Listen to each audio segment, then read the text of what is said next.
इंद्रेश अपने YouTube channel Indresh GS classes में आप सभी का स्वागत करता हूं। तो दोस्तों आज हम लोग देखेंगे सीडीपी की क्लास। ठीक है, बाल विकास एवं शिक्षा शास्त्र। जो भी पीवाईक्यू हमारे जो भी प्रीवियस ईयर क्वेश्चन में पूछे गए हैं सभी क्वेश्चनों का हम लोग यहाँ क्या देखेंगे, सोल्यूशन देखेंगे। ठीक, तो चलिए आइए स्टार्ट करते हैं। आप लोग अपने आप को जांचिए आप कितना कर सकते हैं। तो हमने टारगेट क्या बनाया, पहले टारगेट हम लोग इनमें जितना पीवाईक्यू है सबसे पहले हम लोग कर लेते हैं। जिस दिन हमारा जो फॉर्म आ जाएगा उसके बाद हम लोग थियोरेटिकल करेंगे, उसके बाद फिर प्रैक्टिस सेट हम कराएंगे। ठीक, चलिए चलते हैं, स्टार्ट करते हैं।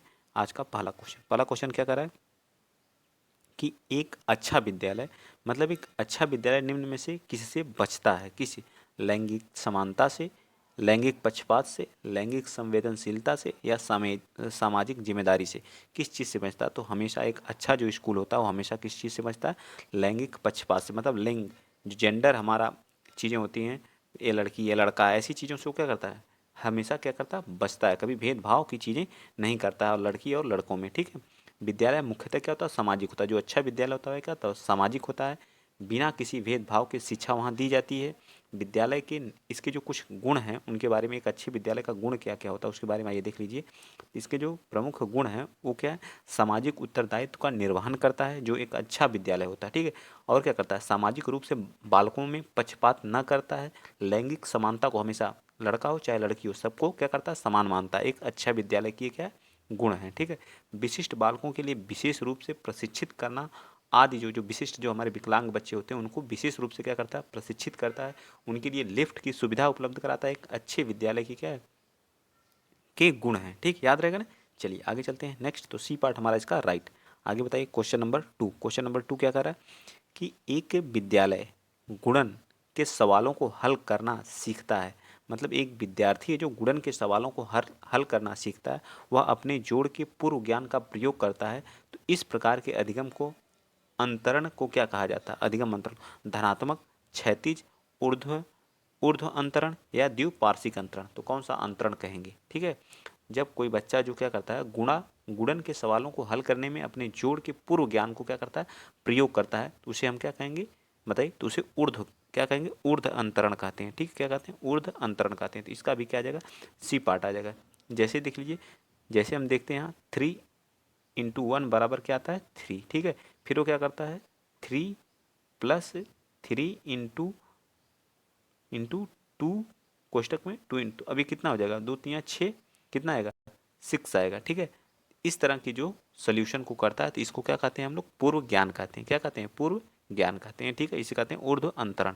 आगे चलते हैं नेक्स्ट, अगला क्वेश्चन आप बताएंगे। क्वेश्चन नंबर 3 कारक पियाजे के संज्ञानात्मक विकास के सिद्धांत की मूर्त संक्रियात्मक अवस्थाओं में से निम्न योग्यता द्वारा लक्षित नहीं है, बताइए। तो इन्होंने कितनी अवस्थाओं को बताया था, पियाजे ने 4 अवस्थाओं को बताया था। 0 से 2, 2 से 7, 7 से 11, 11 से अधिक। ठीक है, इसे क्या बोलते हैं, अनौपचारिक बोलते हैं, इसे औपचारिक बोलते हैं।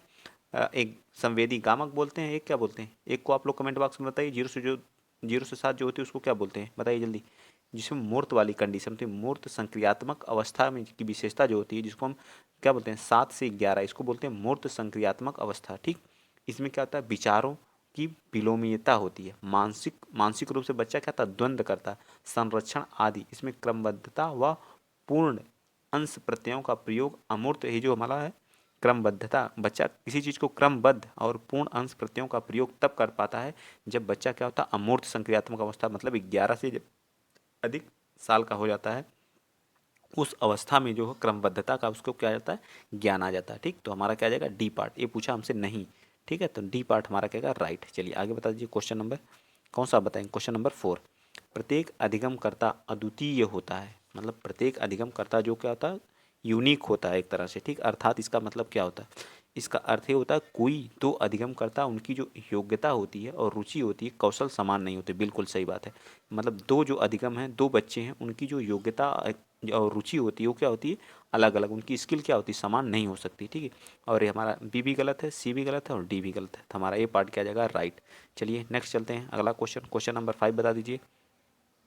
क्वेश्चन नंबर 5 कह रहा है कि एक शिक्षक को विद्यार्थी की तत्परता स्तर को बढ़ाना है। ऐसे करने के लिए सबसे अच्छा तरीका कौन सा? मतलब एक विद्यार्थी को उसकी जो तत्परता स्तर को बढ़ाना है तो क्या करना पड़ेगा?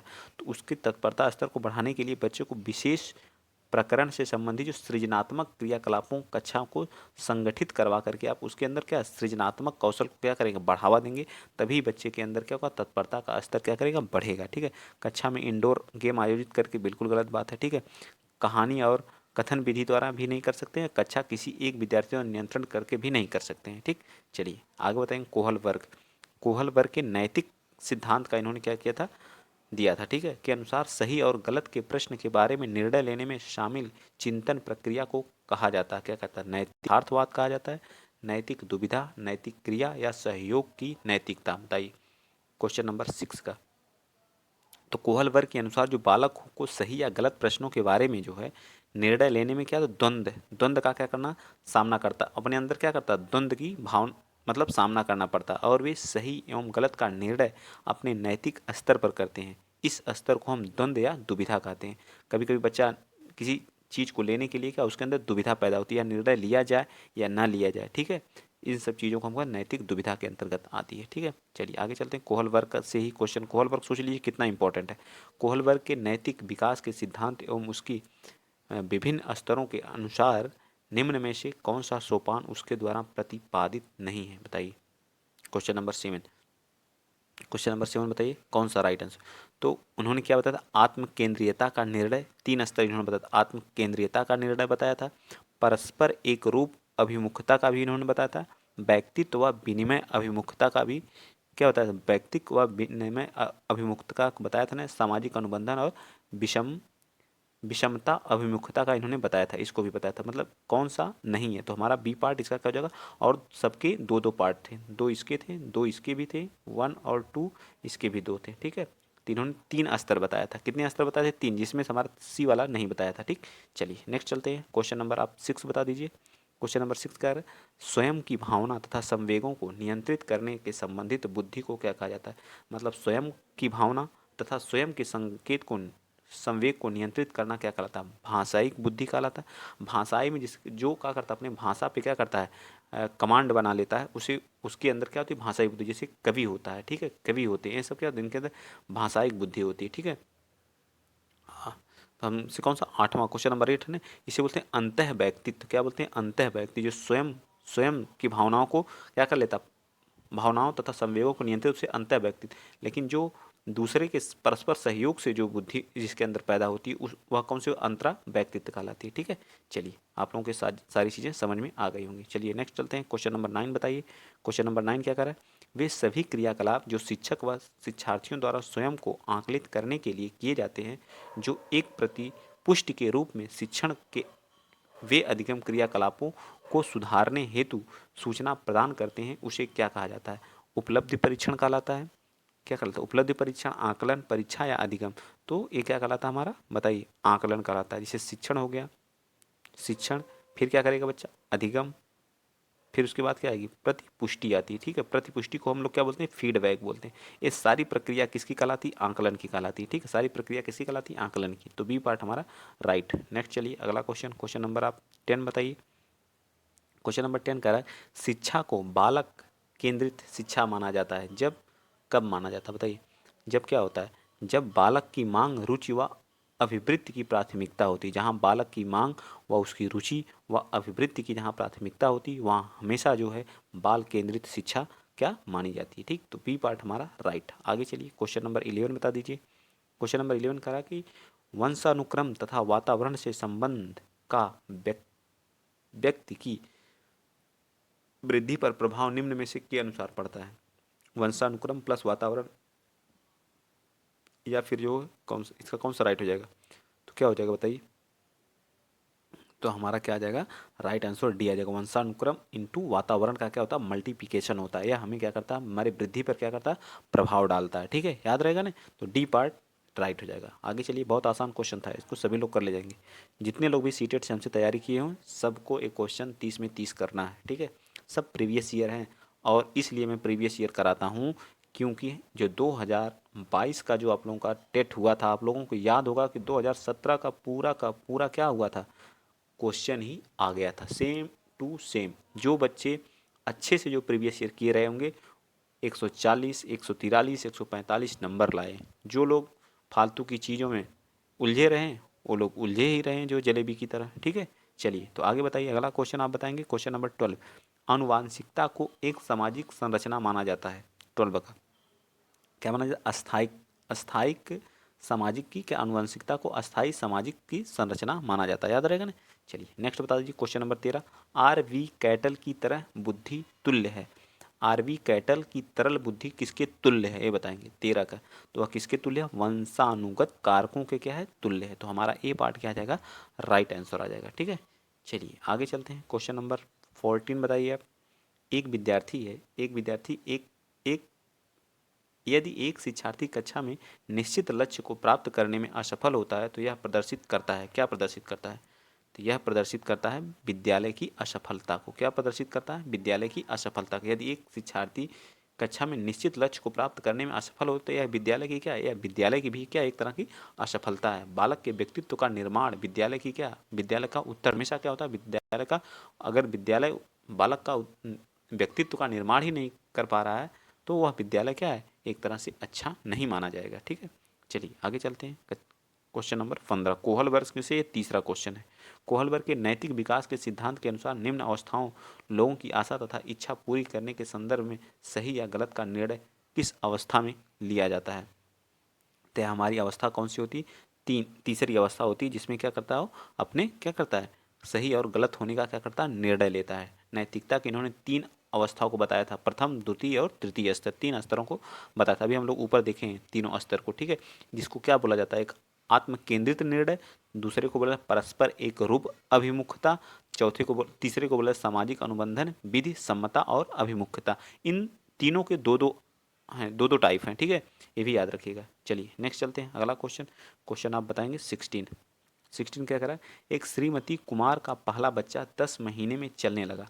श्रीमती कुमार का जो आप लोग देखे होंगे, आप सीटेट का एग्ज़ाम आसान आता है। ठीक है, सीटेट में जो हमारी पेडागोजी आती है या फिर ये आता है, ये थोड़ा आसान आता है जो हमारी समझ के बेस के आधार पर। लेकिन इसका जो थ्योरेटिकल चीज़ें आती हैं तो आप लोगों को अच्छे से पढ़ना होगा। ठीक है, अच्छे से मैं खुद तैयारी कराऊंगा। पहले प्रीवियस ईयर देख लेते हैं, उसके बाद हम लोग अच्छे से देखेंगे। चलिए बताइए, श्रीमती कुमार का एक बच्चा 10 महीने में चलने लगता है, मतलब 10 महीने में क्या करना? चलने।